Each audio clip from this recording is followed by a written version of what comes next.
নমস্কার বন্ধুরা, চলে এলাম আরেকটি ভিডিওর সাথে। তো তোমরা কেমন আছো? আশা করি তোমরা সকলে ভালো আছো। আমিও বেশ ভালো আছি। বড়োদেরকে প্রণাম এবং ছোটোদেরকে ভালোবাসা দিয়ে আমি আমার আজকের এই ভিডিওটি শুরু করছি।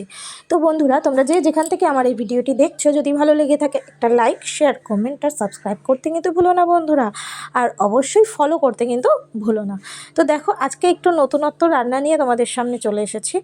তো এটা হচ্ছে গিয়ে আর আর মাছ, ঠিক আছে। তো আর মাছটাই আমি তোমাদের সামনে আর কি তুলে ধরবো, যে কীভাবে আমি রান্নাটা করলাম। চটজলদি আর কি রান্না করেছি, যেহেতু বোন এসছে, ওর সাথে গল্প করা, ভিডিও করা, তারপরে তো আছে এই টুকটাক কাজ বাজ, এই সমস্ত সব কিছু তো রয়েছে। তার মধ্যে থেকেও ভাবলাম একটু ভিডিওটা করি তোমাদের সাথে।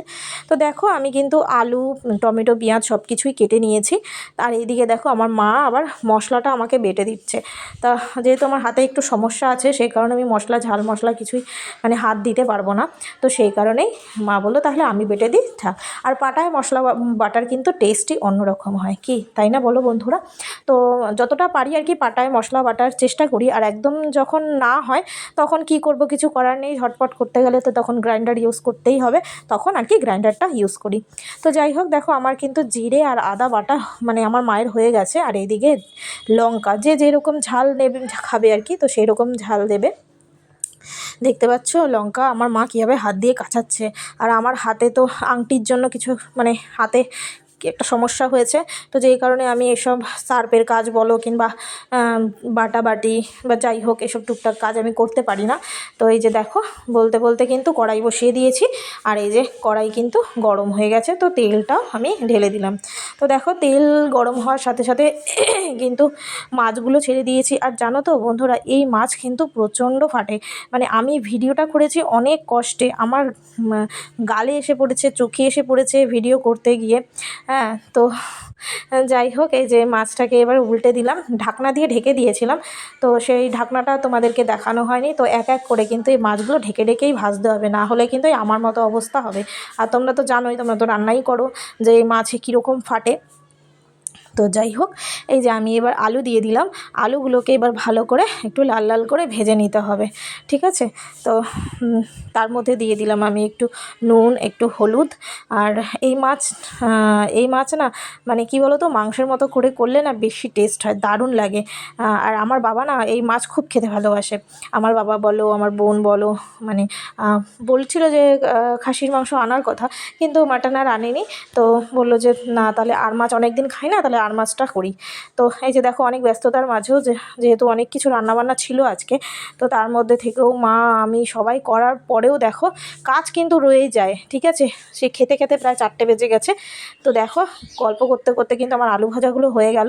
আর এই যে দেখো, আমি এখন ওই তেলের মধ্যে আর কি পেঁয়াজ দিয়ে দিলাম। পেঁয়াজটাকে আমি ভালো করে লাল লাল করে ভেজে এর মধ্যে দিয়ে দিলাম কাঁচা লঙ্কা। যে যেরকম ঝাল খাবে, আমার বোন জানো তো ভীষণ ঝাল খায়, ও ভীষণ ঝাল খায়। ও রান্না করলে না এত ঝাল দেয়। তো ওই জন্য বললাম যে ও যেহেতু ঝাল খায়, তো সেই কারণে একটু ঝাল ঝাল করেই করি। আর বাবু ওর বড় আর কি, ওর হাজব্যান্ডও ঝাল খেতে পছন্দ করে। তো দেখো, কথা বলতে বলতে কিন্তু আমি এদিকে আমার পেঁয়াজ ভাজাও হয়ে গেছে, লঙ্কাটাও দিয়ে দিয়েছিলাম, টমেটোটা এর মধ্যে ছেটে দিলাম, লঙ্কার গুঁড়ো, নুন, হলুদ সব কিছুই কিন্তু আমি এর মধ্যে দিয়ে দিলাম, ঠিক আছে। তো এটাকে আমি কিন্তু ভালো করে একটু কষিয়ে নেব। তো দেখো, ভালো করে কষিয়ে কষিয়ে বেশ এটা রান্না করব। তো আর সবথেকে বড় কথা কি জানো তো, এই মাছটা কিন্তু আবার তোমার একটু ঝাল ঝাল করে না করলে ভালোও লাগে না, তাই না? আবার একটু পানসা পানসা মনে হয়। এমনিতেও দেখবে মাছটা থেকে একটু আষ্টে মতো গন্ধ বেরোয়, কিন্তু ঝাল ঝাল করে করলে নুন ঝাল সব কিছু ঠিকঠাক মতো পড়লে কিন্তু সেই আষ্টে গন্ধটা আর লাগে না। একদম মাংসের মতো করেই রান্না করেছি। দেখো, তার মধ্যে কিন্তু আমি মশলাটা কষানো হয়ে গেছে। এরপর কিন্তু আমি আস্তে আস্তে আলুটাও দিয়ে দিলাম। এরপর দিয়ে দিলাম আমি সামান্য জল। তো এটা আমি একদম মাখামাখাই করব, ঠিক আছে। তো বেশি ঝোলা রাখবো না, যেহেতু আলু কিন্তু আমার 100-এর মধ্যে 50% সেদ্ধ হয়ে গেছে ভাজার সময়, ঠিক আছে। তো এটা জাস্ট একটু ফুটলেই আর কি নাবিয়ে ফেলবো।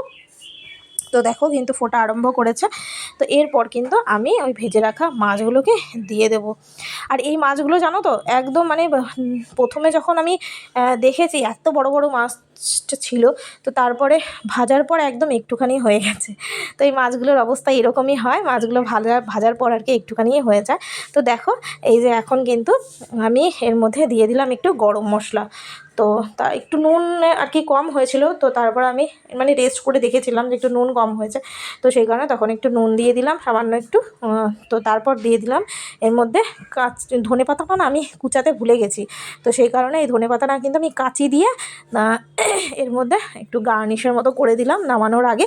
তো দেখো ফাইনালি কিন্তু আমার এই মানে আর মাছ পুরোপুরি রেডি।